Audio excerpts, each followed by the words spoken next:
that start up.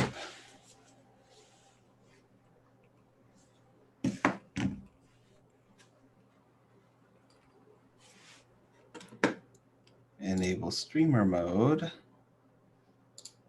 so this thing doesn't make noise.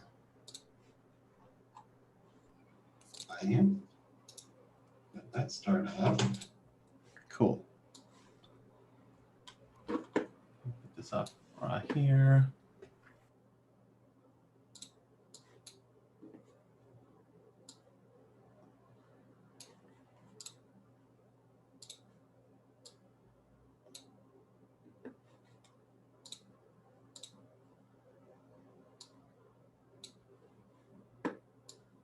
And now I can share my screen. And sharing this one.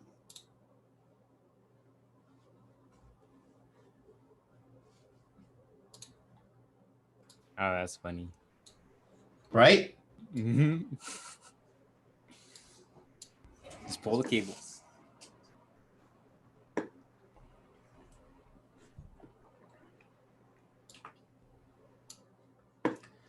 .501.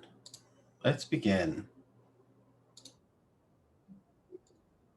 Okay. So this is module 2. I'm going to do only 2 videos to see if this works out better than last time. So 1 video for the entire lecture and then 1 video for the lab. All right. But yes, in case of cyber attack, break glass and pull cables. To begin with, it used to be that you could easily take malware and put it in families like viruses, worms, Trojan horses, so on and so forth. That's not true anymore. What has happened now is malware will take characteristics from different families and put them all into one. For example, a piece of ransomware could pretend to look like a legitimate program. Therefore, it's already has the characteristics of ransomware itself and a Trojan horse. It could also have capability to spread either by user interaction or by itself, so being a virus or a worm. So reality, when we talk about malware, that is the term that we use. These terms that we're going to cover are more specific if a piece of malware does one thing.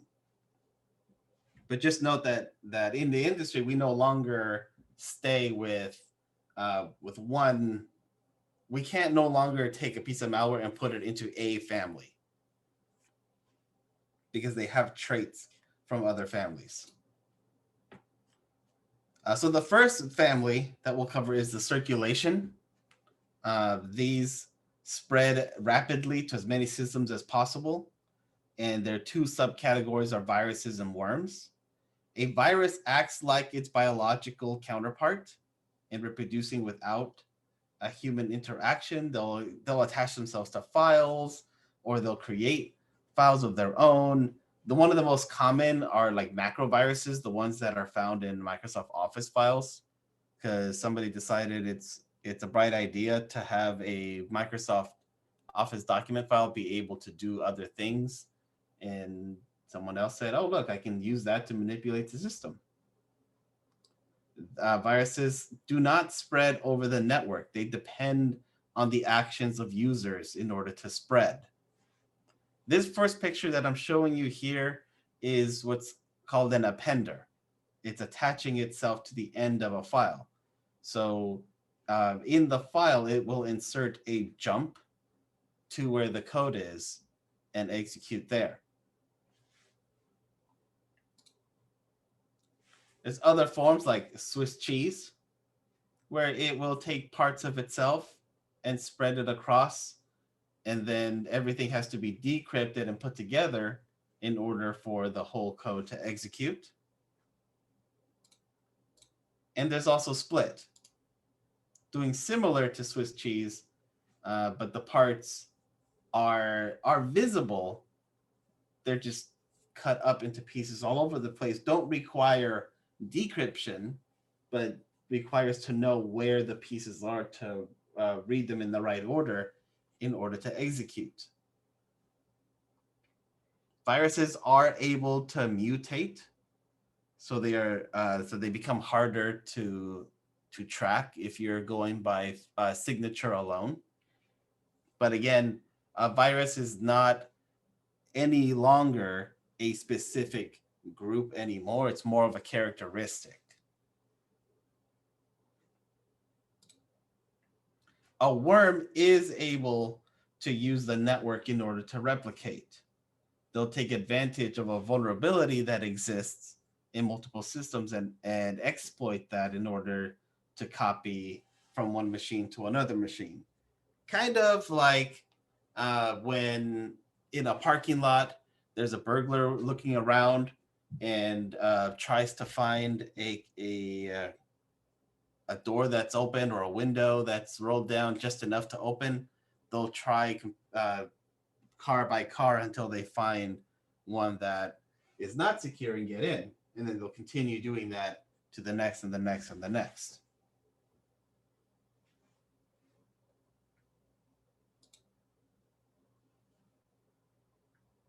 In the infection family of characteristics, because again, they are not singular anymore. These guys embed themselves to the host system. The first one in this being the Trojan horses, who pretend to be a benign program, but they do something malicious. In this family, you can find the remote access Trojans or the rats. These are ones that give attackers unauthorized and unrestricted remote access that was not there before.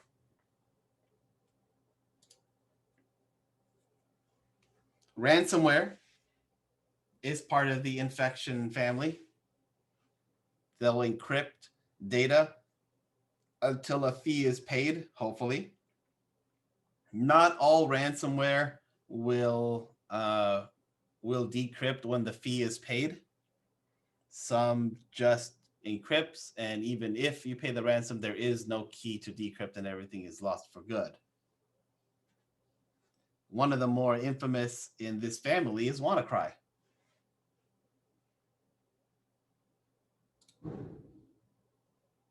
There's also crypto malware, which is in a way deemed different, even though the two find a vulnerable system, they encrypt the contents and ask for payment. The way that they function in the background is different between the two. Nonetheless, a crypto malware can have characteristics from the ones we just mentioned. Like it could split itself up into many pieces onto a legitimate file or legitimate application, reconstruct itself, and then launch. Or pretend to be something that is legitimate, like Windows Defender, and then take over.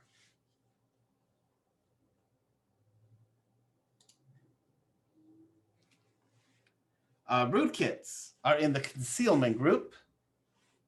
These guys access the lower layers of the operating system by making changes that are undetectable by the OS and common anti-malware scanning software.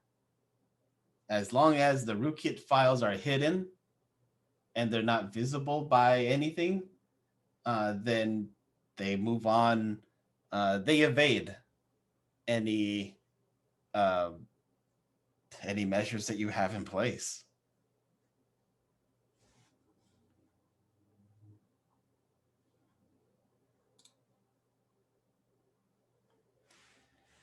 A lot of these characteristics carry with them extra functionalities, which we'll cover next.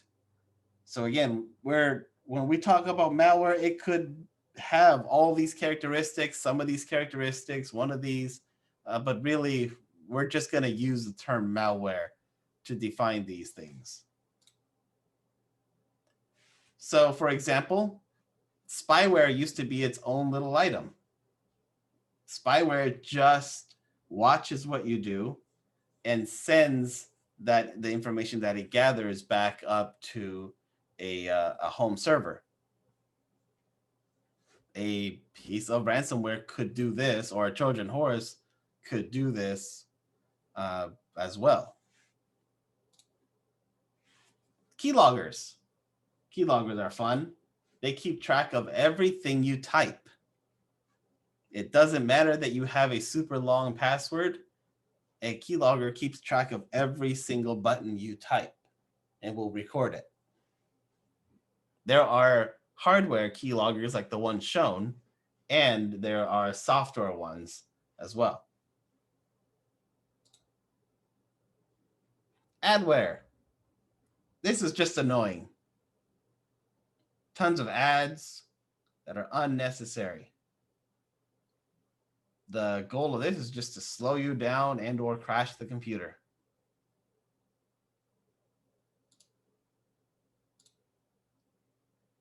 There are logic bombs. They're embedded into large programs that may not always be scanned and trigger when a specific action is taken, or when a certain trigger is reached, like a certain day and time.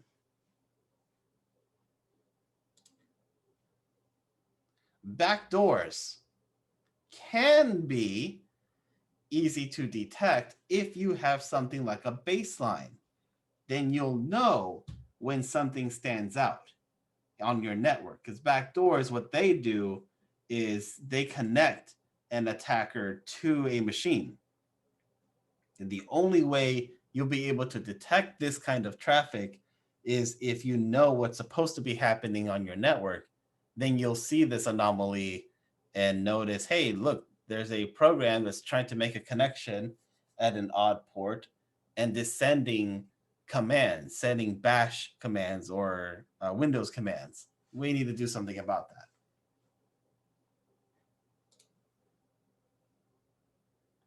There is also the bots or the botnet. These machines have a piece of malware installed, and they will act when a command is given to them through the command and control server, or a C2 or a CNC server. They by themselves don't necessarily function on their own. They only function when given a command. When you get a series of these computers together, that forms a botnet.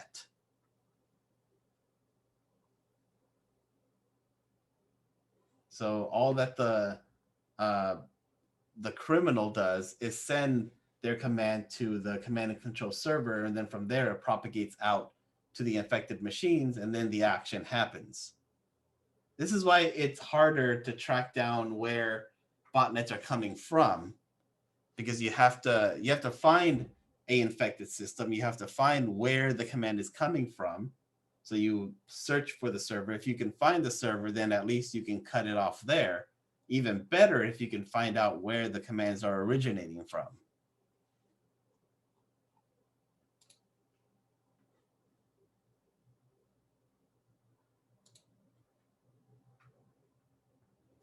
Social engineering is another area in the many things that we have to keep our eyes open for. It exposes the biggest underbelly of our security, because humans, not technology, is the weakest link. And yet this is essential to your infrastructure. When you are planning how you're going to protect yourself, one of the biggest questions is the users on your infrastructure, the users on your network. How will you train them? How will you prevent them from falling for a social engineering attack? These things rely on psychology, on the mental and emotional approach, rather than any physical. So they rely on the clever manipulation of human nature in order to either get information or do something. For example, they could pretend to be the CEO.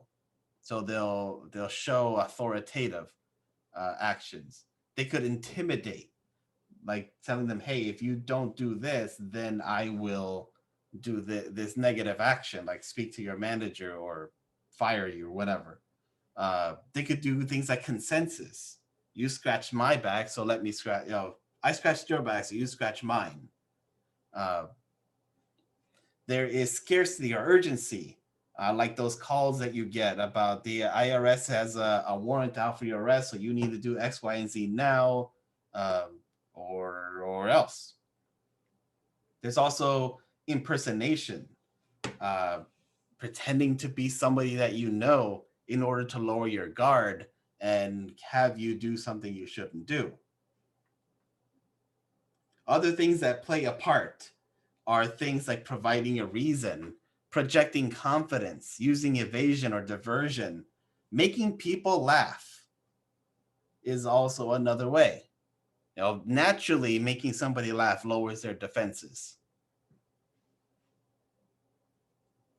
And yes, the Twitter hack was social engineering. So some of the ways that social engineering manifests itself can be in the form of phishing, like in this PayPal picture, pretending to look like something it is not. It is not from PayPal, but they're trying to get the person to see, oh yes, it is. So let me go click and do whatever the thing is telling me to, and end up losing stuff. There are variations to phishing. There is spear phishing, which is targeting specific users, like CEOs, for example. There is whaling, which is targeting the bigger fish, like a wealthy individual or a senior executive. And there is a thing called vishing with a V for telephone calls, because the V is for voice phishing. There's also spam, which we all know and we're familiar with. There's hoaxes, causing an alarm to generate an instant change in security configuration, and a watering hole, finding a website that is commonly used by the victim group and infect that site in order to reach targets. In your lecture, I put 2 links that you can see the real effects of social engineering.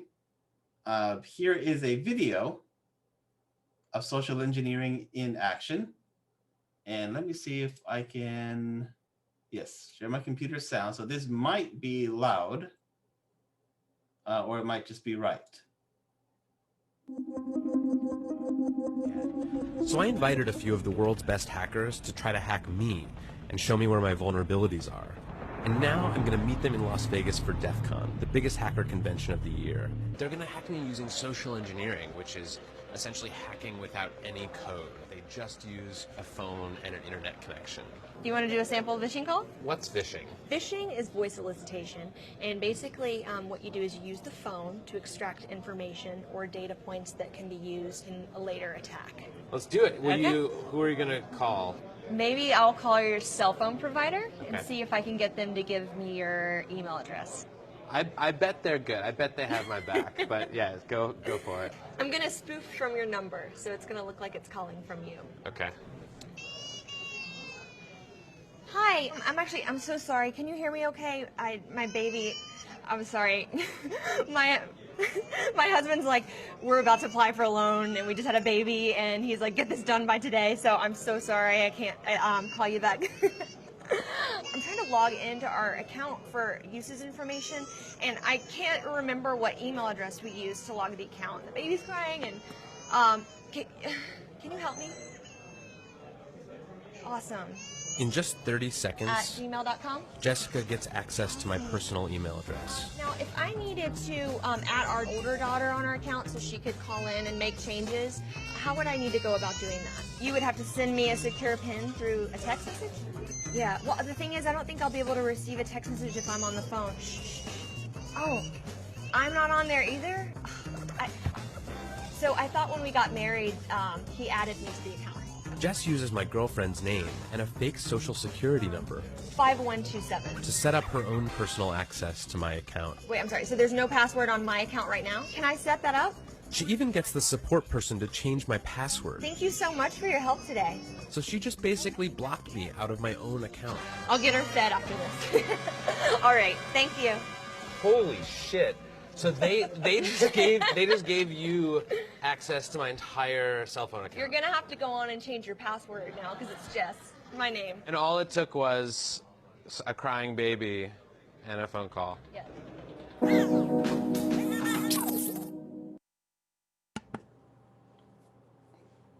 That is some real social engineering.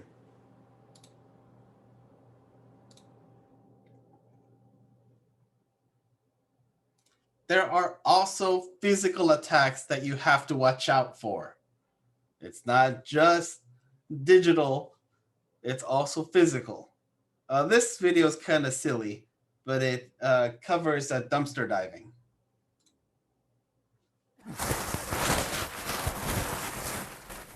Oh, hey, did you know that 100% of dumpster crime takes place in a dumpster? I didn't know that one either. People will do this kind of stuff and then root around in your trash.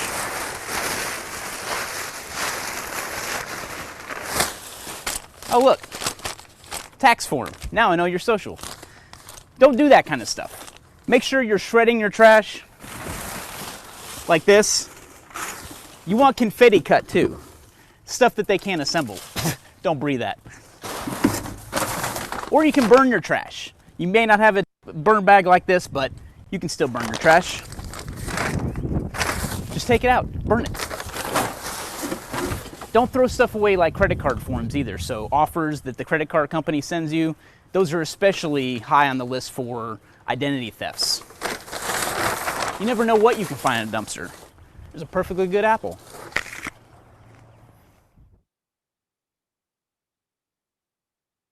Ew. But the main point is true.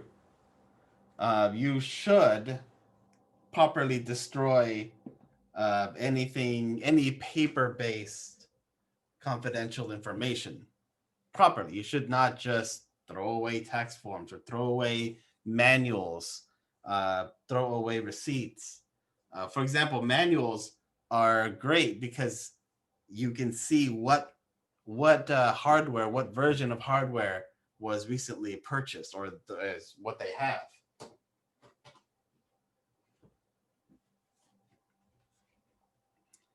These are ways that someone can figure out how to impersonate, getting this information in order to properly evade any suspicion when they call or when they show up.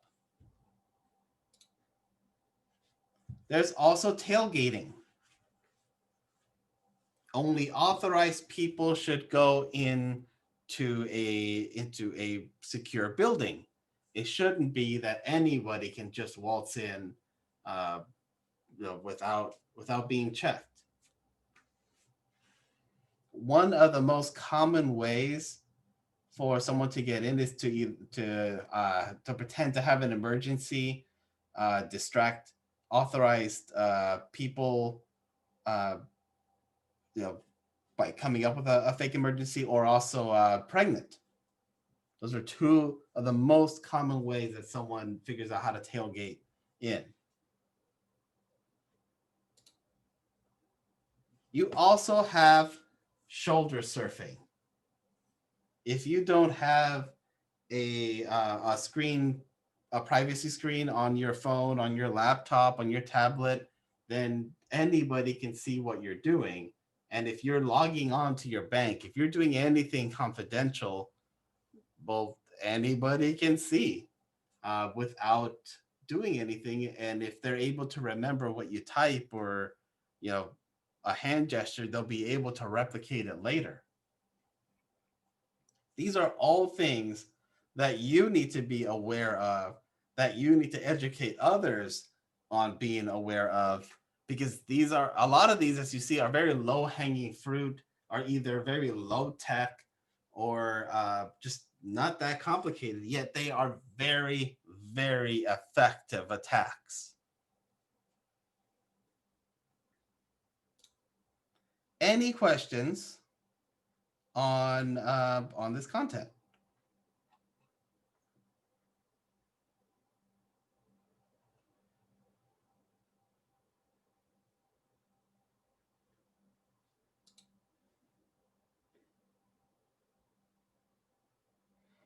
Anti-malware is only as effective as the definitions. So that is the one problem of all that entire suite of defensive software is it's only as good as it knows.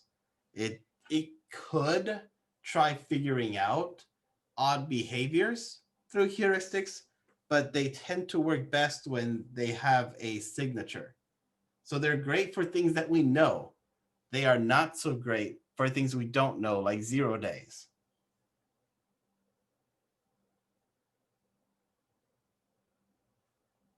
Right, like Norton, F-Secure, Avast, AVG, what else is there? Komodo, Kaspersky, all of them function in the same way. Trend Micro, Bitdefender. All of these are as good as the definitions that they have. Same, Malwarebytes. I am on a Linux box, so I use ClamAV.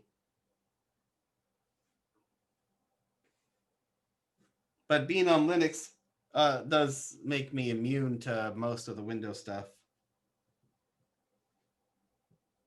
That and not going to sites I shouldn't or doing things I shouldn't also keeps me sane and safe.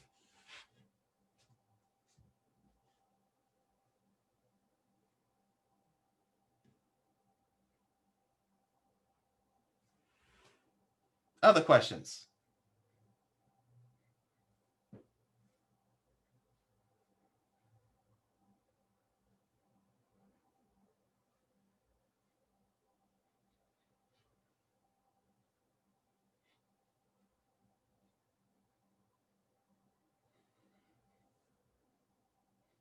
Okay.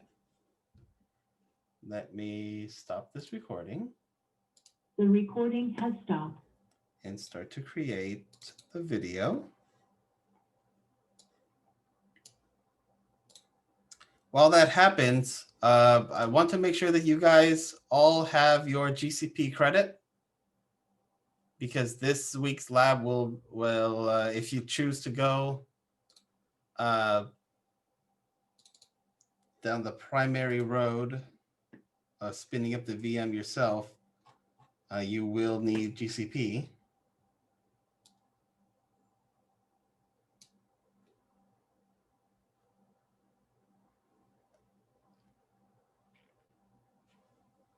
Awesome. If you didn't get it via email, just send me a message on Discord, and I will send that over to you.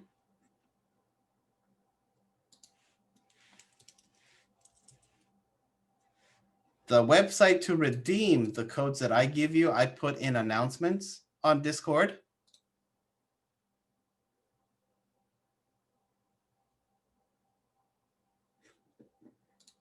Wait, so we have to use GCP? So I'm going to show you 2 ways to do the lab, and you can take your pick. As we get through, you're going to need GCP eventually, unless you're going to run everything locally. Then that's on you. I suggest doing things on the cloud because it's easier to manage, and you should learn how to use cloud technology anyway, because it's not going anywhere. So might as well be able to run it and use it in the class, so you have familiarity with it when you use it out in the field. Yes, yeah.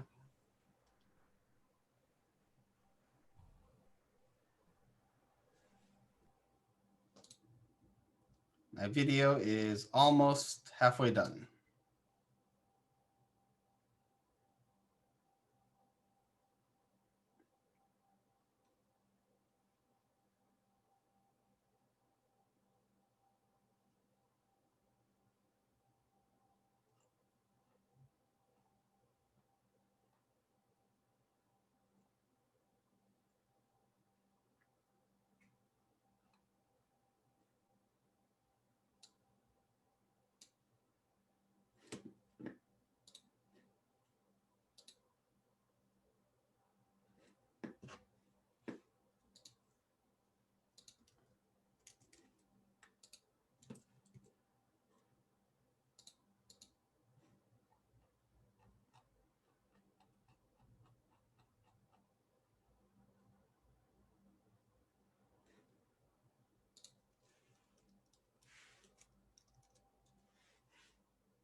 Okay, I see the messages coming in. Getting all your codes out.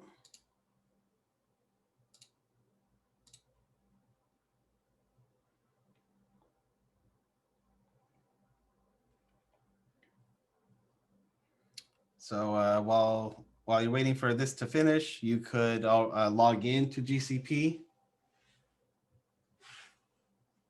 But I'll show you 2 ways to do this week's lab. So you could, I suggest do both. Because again, you should be familiar with using cloud technology, as well as the tool I'll show.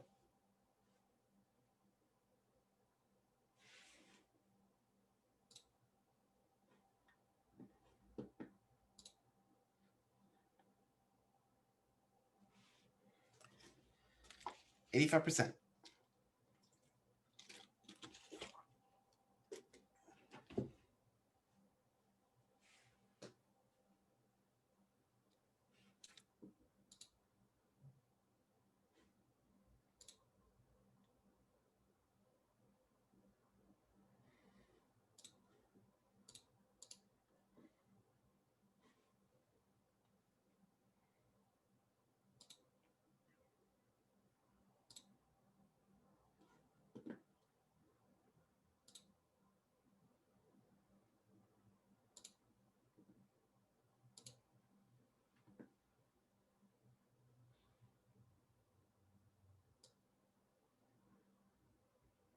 I have not gotten anything from Starlink yet. I think they're going to do their betas later this year.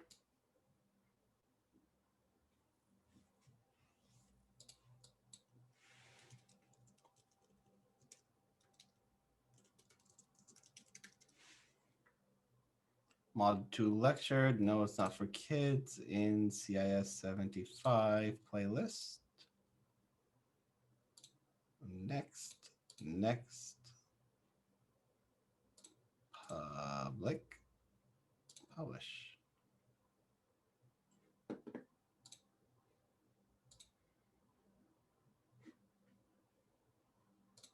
And I see another request for a code. So let me copy and paste.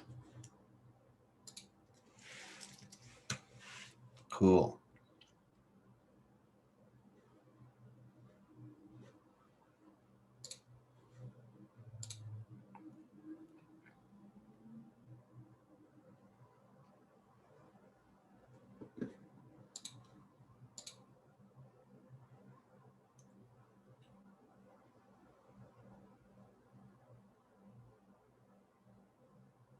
All right, so that's up, so I can move this out of the way. And now we can record the second portion. This meeting is being recorded. Okay. So these instructions are for Google Cloud in order to set up a VM to do the first part of the lab, which is running a piece of malware. I will show you both doing it this way and using a tool. You can pick whichever one of the two you want to do. So number one, you'll need to create a Ubuntu VM, and specifically a Ubuntu 18.04. You'll need to ensure that you're selecting the N1-2 standard. So it should have 2 CPUs and 8 gigabytes of memory. When you are logged into the system, you'll do these commands in order to copy the GitHub repository that has what you'll do. And then you'll run the mod 2 lab. It's going to take some time to complete because it's going through a number of steps. Once it's all done, though, you'll see something like this. And when you see this, it is fully installed and is ready to go. Then, seeing the IP address, the internal IP address. You'll connect to that from your Windows server, and you'll want to connect to that whatever IP address you have at port 3391. Then you'll be provided with a login, and you'll use these credentials, username BACCC2 with password BACCC1. You'll select the default config, and then you'll be logged into that Linux VM to the GUI where you can import the XP OVA, and you'll be able to run Windows XP on the cloud. This is definitely something that you should take your time with. So don't rush all through it. Number one, ensure that when you create your Ubuntu VM for this lab, it is in the same region and zone as the Windows VM that you'll use to connect. Ensure that it is Ubuntu and it is Ubuntu 18.04. Also ensure that it's an N1, because the N1s can do nested virtualization. Then you'll follow these simple commands to set up that Linux VM. When you see this, it's up and running. Then log in from your Windows VM to that Linux VM on the internal IP address, adding 3391. So it goes to specifically that port. As you see in my example, I connected to my Module 2 Linux VM internal IP address at port 3391. Then you'll be presented with the logon screen. You have the credentials in bold. You'll use default configuration. Then you'll set up your virtual machine. You'll get this error. You hit continue, and then you can enable drag and drop. You'll need this last item in order to copy over the various pieces of malware that you'll use in the next section.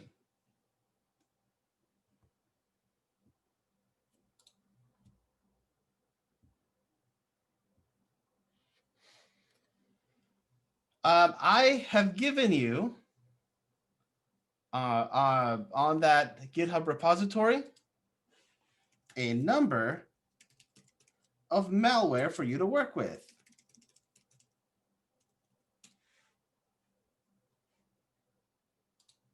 Here it is in 75, module 2. Here's the in-class module. This is a zip file that you'll need for this first lab. This zip file does have a password, and the password is infected, all lowercase. This guide will help you in taking the malware in the way that I set it up into being able to execute. So what I have done on my end, in order to prevent you to accidentally infecting other systems, is the malware that is hidden within this zip file has all been encrypted, or not encrypted, it's been encoded in base 64. So what you'll need to do, once you're in that Windows XP, you'll need to use my base 64 zip file that I have right here. You'll use that to decode the file, and here's the syntax, and here's the example of taking malware1 and turning it into an executable. You'll see it wherever you did the decoding. Like for example, here it was done on the desktop. You'll see the file that you created versus the files that came with that zip file that are unexecutable on purpose. When you've done the decoding, you would double click to run, and it will infect the system as it should. Your job will be to infect the Windows XP machine and try to disinfect it. WannaCry is a very finicky piece of ransomware. Once it's running, you have about an hour to decrypt using the tool called WannaKiwi. And I should have given, yes, here's the tool. WannaKiwi. WannaKiwi has a good success rate, but it is not guaranteed. That is how the writers of WannaCry made it, so that if someone has the malware, it's not just an easy way to fix.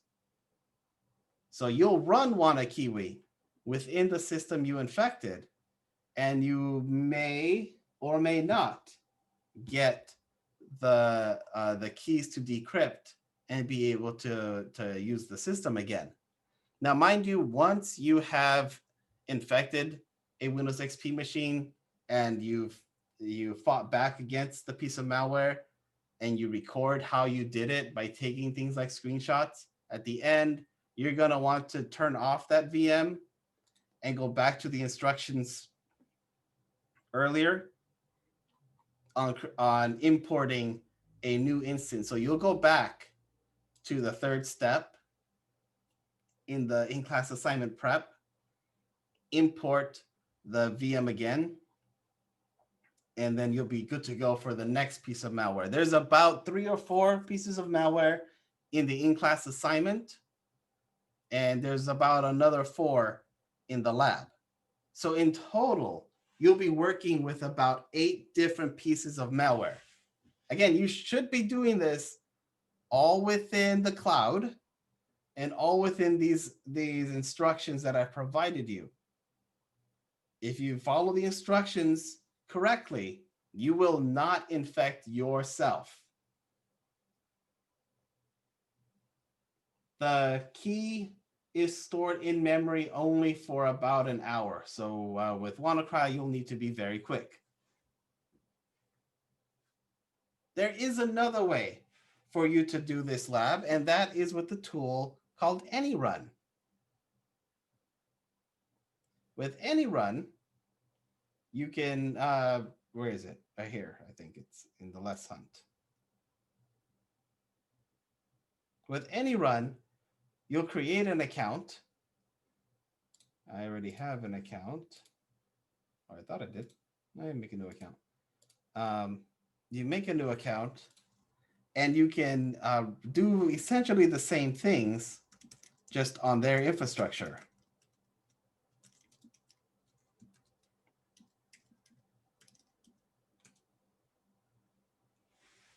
Hey, logged in.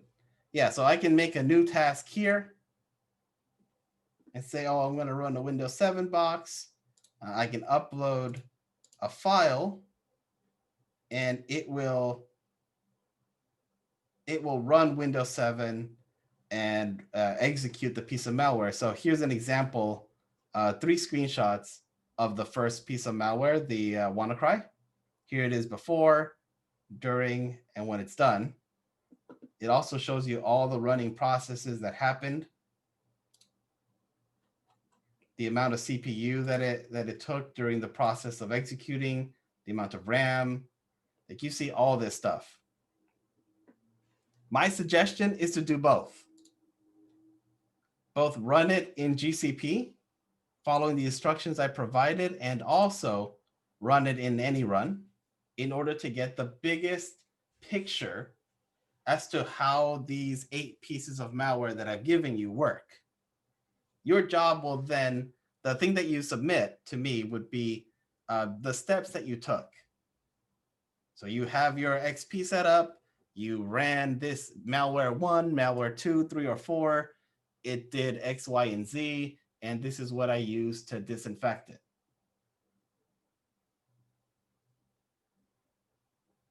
Again, you do not want to run this if you're, especially for all of you who are on Windows, You do not want to run this natively.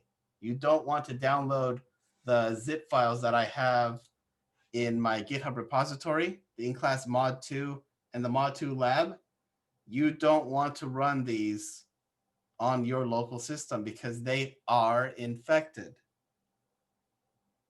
You want to run this all from the cloud, from a safe place where you won't accidentally infect yourself. This is why I'm giving you very detailed instructions on how to do this in GCP, and also provided you a site that you can run these pieces of malware interactively without affecting you.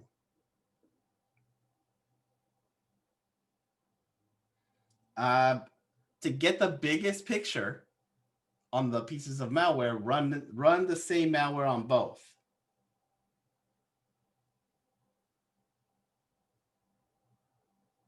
Run the same piece of malware on GCP and in any run.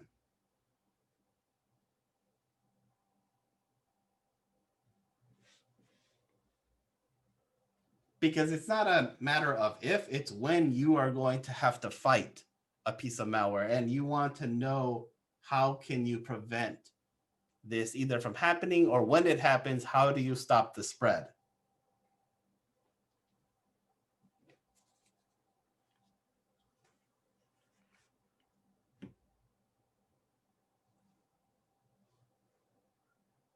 Any questions? This is going to be a very fun lab. And yes, you will be dealing with real malware.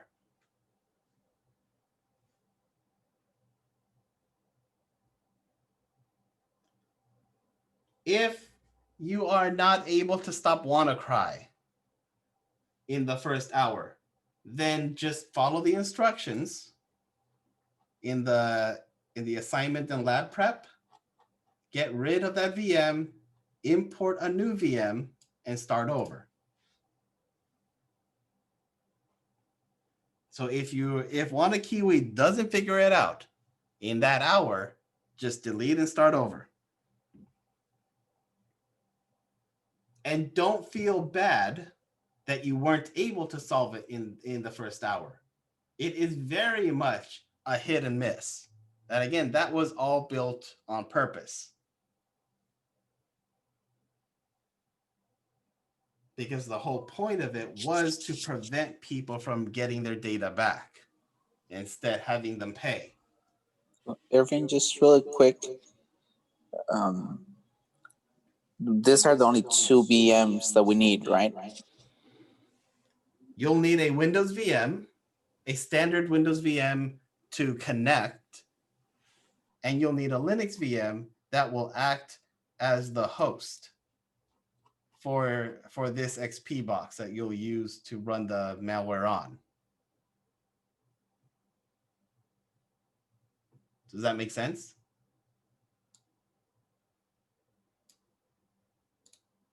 Wait, so we use the Windows box to connect to the XP box? Yeah, yes. So, like I said, in your setup, you're going to make a Ubuntu 18.04 VM.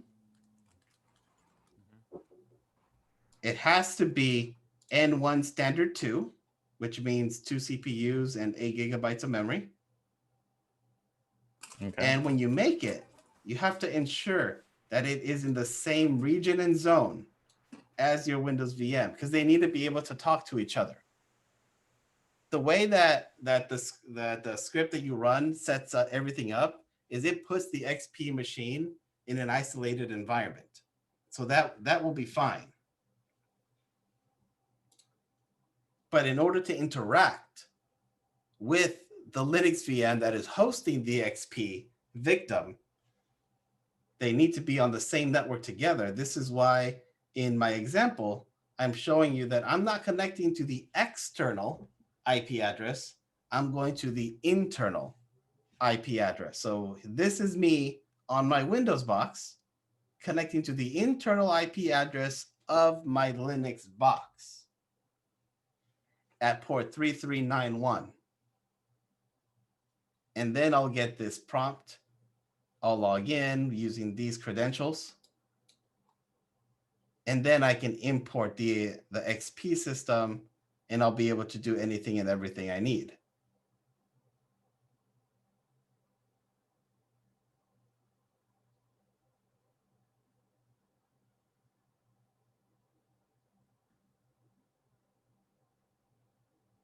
It's not so much how many screenshots you submit, but the information you provide. So you're essentially writing a report of malware 1. You already know that malware 1 is WannaCry.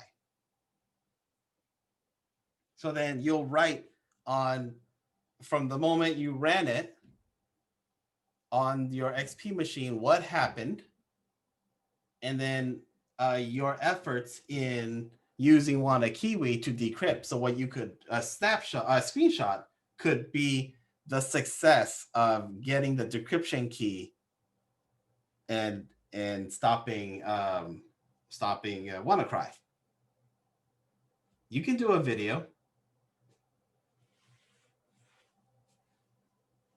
But like I said, WannaCry is a very finicky piece of malware. You may not be successful, so do not feel bad. You just try again. And then when you have succeeded with WannaCry, you move on to the others. Because remember, you have about 8 or 9 pieces of malware to work with. So don't get too stuck for a long time on one. Use your time wisely, and tackle the pieces of malware in the in-class assignment and in the lab. Doing the same thing, writing a report for each and every one of these.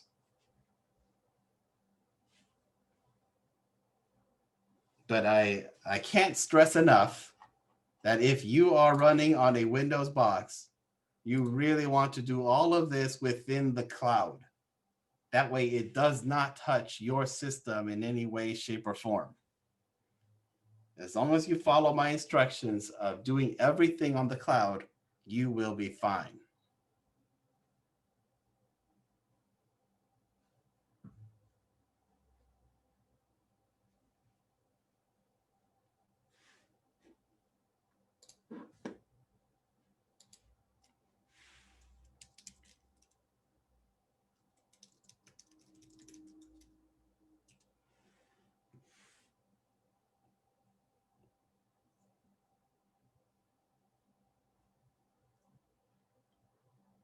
Yes, that could be perfectly fine. You can take screenshots with the description and submit it as a PDF. That is perfectly accessible. And yes, to me, that's the best way to learn about malware, is actually playing with it, not just talking about it.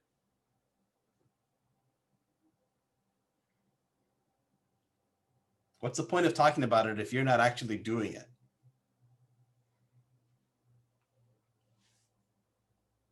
No, yeah, seriously. I like hands-on. I like interactive. I don't like dabbling in the world of theory for too long. It gets pretty boring.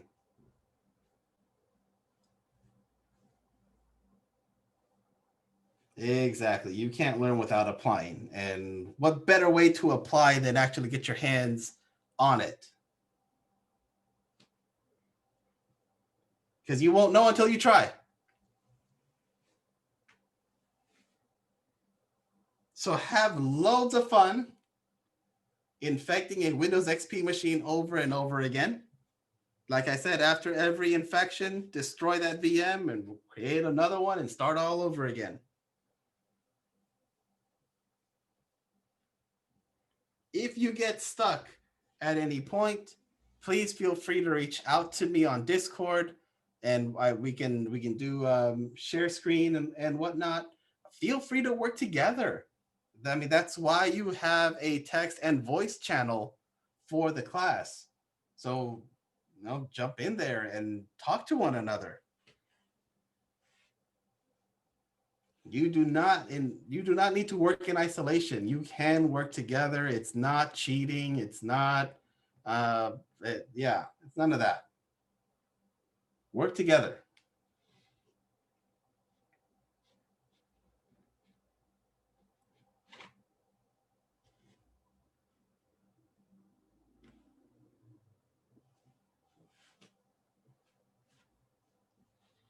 This is very much a interactive, collaborative class. Not I'm all on my own. I'll think about doing something, but not actually do it. No. We do here. We don't talk, we do. So are there any other questions about the work ahead?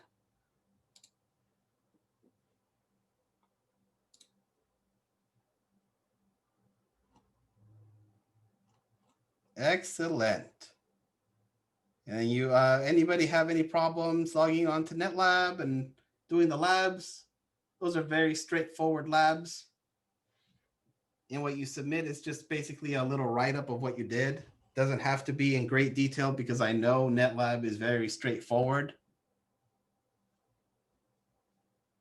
And I need to get rid of these discussions, ignore these discussions. So you just have the in-class prep, the assignment, the lab, the 3 Netlabs, and the quiz. No news discussions. If you see them, let me know and I'll remove them because they should not be there.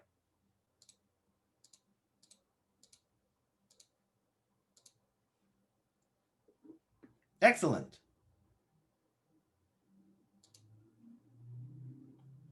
Yeah, you can submit some screenshots too. You don't have to submit a screenshot for every little thing you do in your Netlab submission.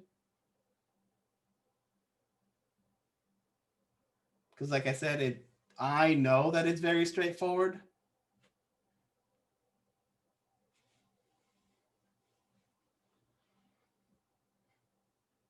It is great practice, and I highly recommend it, but I also get it. So I'm not gonna be all stingy about that. So with that, I will stop the recording.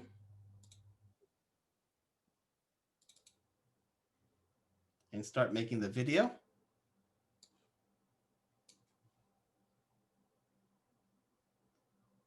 Looking at all my chats, I don't see any other questions anywhere.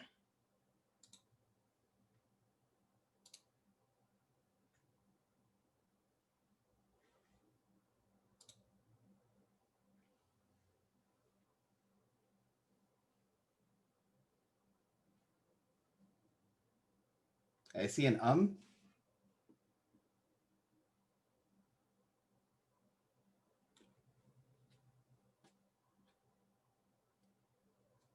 Cool. So then I will stop the live stream and we can all get to work. Oh, a code. Yes, if you need a GCP code to get free credit, so you don't have to use a credit card, send me a message on Discord.